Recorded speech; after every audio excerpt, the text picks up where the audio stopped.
Hey guys, what's going on? Welcome back to the channel. My name is Matt. In this video, we're gonna go over some crazy remote work facts and statistics that I've found that I think are gonna blow your mind as to how fast this is really growing. Now, I personally have been working remotely for about 2.5 years, and even just in that time, I've already seen this trend just continue to take off with different companies that are starting to implement this in their own business. Just because there are so many benefits for not only the company, but also the employee. So it's really just a win-win situations for companies just to open up more remote work positions, and then it opens up more opportunities for people who want to be able to work from anywhere, work from home. Now, I hope you enjoyed these facts, and I hope that it really opens your mind up to see how fast this is really growing.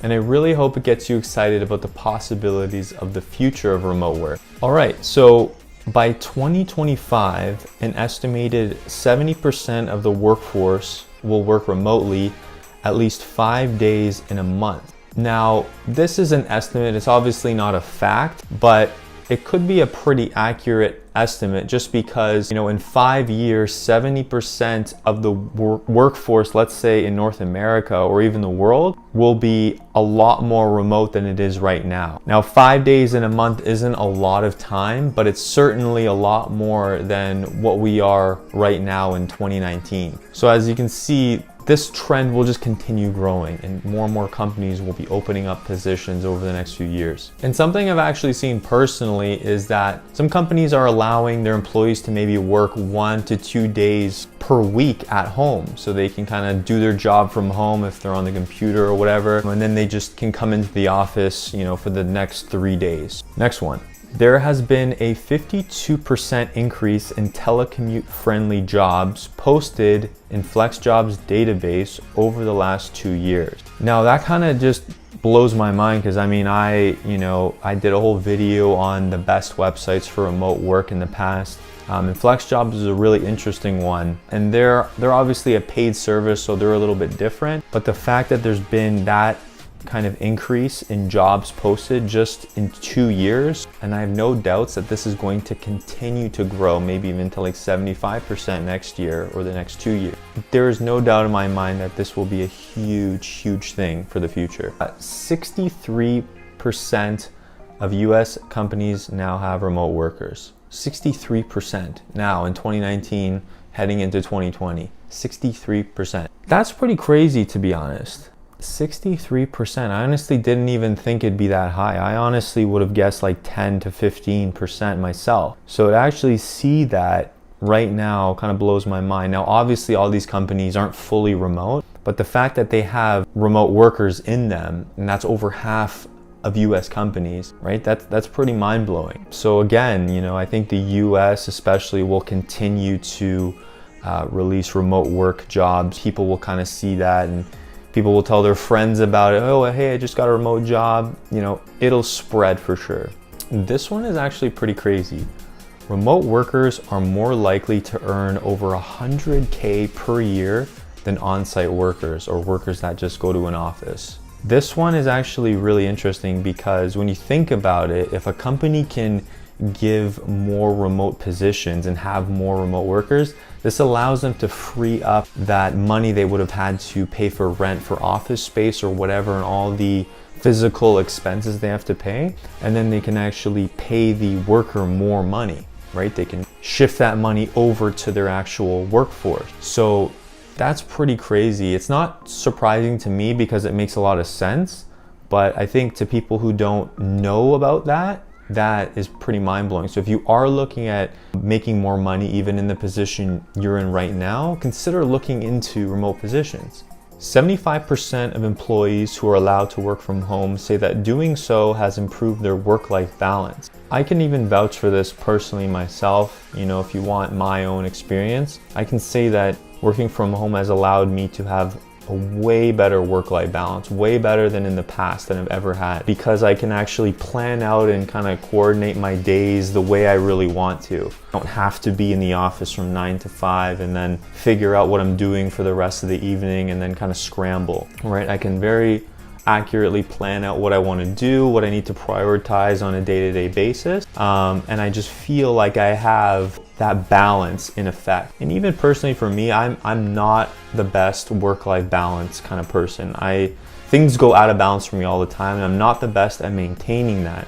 But in the past 2.5 years, I can safely say working remotely has really helped me improve my work-life balance. People who work remotely at least once a month are 24% more likely to feel productive and happy in their roles versus those who don't or can't work remotely. Now, when I look at that, it makes a lot of sense because the fact that you will have more flexibility in working from home at least once a month, it'll give you a little more happiness because you'll be able to feel more productive, feel happier, knowing that you can, do a little bit of stuff that you needed to catch up on personally or whatever it is, versus someone who has to go to the office every single day, doesn't have a day off, can't work from home at all. That makes a lot of sense to me. The whole concept of, happiness, remote work doesn't necessarily mean you'll be happier, right? It just means you will have more time to work at home, work from a coffee shop, change your work environment, have more time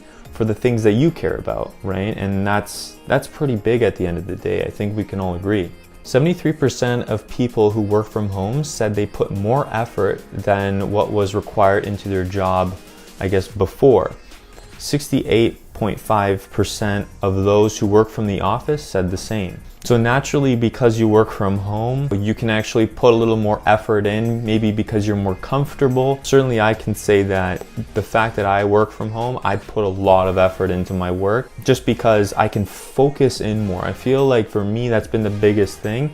Been able to really just zero in, do what I need to do, focus, and then obviously I can then shift and do other things during the day, take a lunch break, go to the gym, let's say. Definitely I'm able to put more effort. Whereas when you're at the office, that kind of wall around 1 to 2 p.m. can hit and you just feel lazy, you don't want to work. Whereas from home, I don't really get that. It doesn't happen for me. Dell's flexible program has saved it an average of $12 million annually since 2014 due to reduced office space requirements. So this is a little point for companies, right? So the fact that they have saved $12 million per year since 2014, so for about 5 years, due to just the space that people require to work from. Obviously, then Dell can shift their savings that they have and then they can, invest it in the business, hire more people, give more money to their employees, give boosts, raises, whatever it is. This is huge for companies, right? And that's what I kind of said at the beginning, that it's a win-win for companies and the employees, for everybody, right? And technology and the internet and everything that's made it possible has kind of allowed this to happen.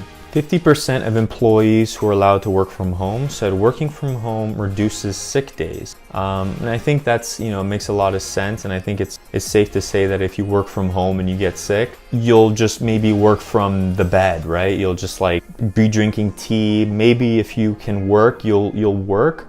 But the fact that you're already home means that you're gonna call in sick less because you're at home. Whereas if you went to an office every day, you're gonna call in sick, you're gonna stay home because you're sick, right? So in the past, even for me, I've been sick. Maybe I've had a minor flu or something like that, but I will still do emails, I'll still work, whatever the case is, just because I want to. It's not even if it's really bad, if I was really sick, then I would take the day off. It's massive for decreasing sick days for companies, right? And just a little bit of a visual for you guys. 91% of remote workers said working remotely is a good fit for them. I could say the same is for me. And they don't just prefer it for themselves. 96% of remote workers would recommend working remotely to a friend, right?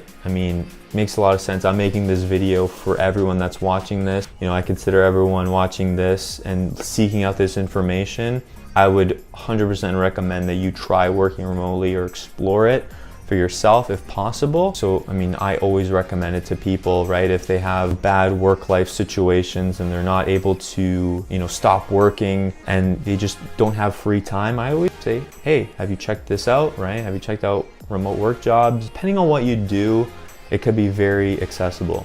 And then the top 3 reasons people would recommend working remotely to a friend: freedom and flexibility, no commute, and increased productivity. Definitely the 3 things that I would say as well. So I hope you guys enjoyed this video and that showcased some cool facts, statistics. Obviously there's some estimates in here that may or may not come true. These are just guesses, right, by studies and people who kind of gathered all this information. But I'll link below the study to where I found all these statistics, these kind of facts, these estimates for you guys to check out if you want to look at more. There's actually a ton more. And I just listed, you know, the ones that kind of stood out to me here. But if you want to check that out, I will link that down below for you guys. So I hope you guys enjoyed this video. If it kind of shed a light on this whole concept of working remotely and the facts and the future of it, if it kind of gave you some perspective, I'd really appreciate if you guys liked the video, help me push it out to a larger audience, and of course, subscribe for more videos in the future. And until then, I'll see you guys in the next video.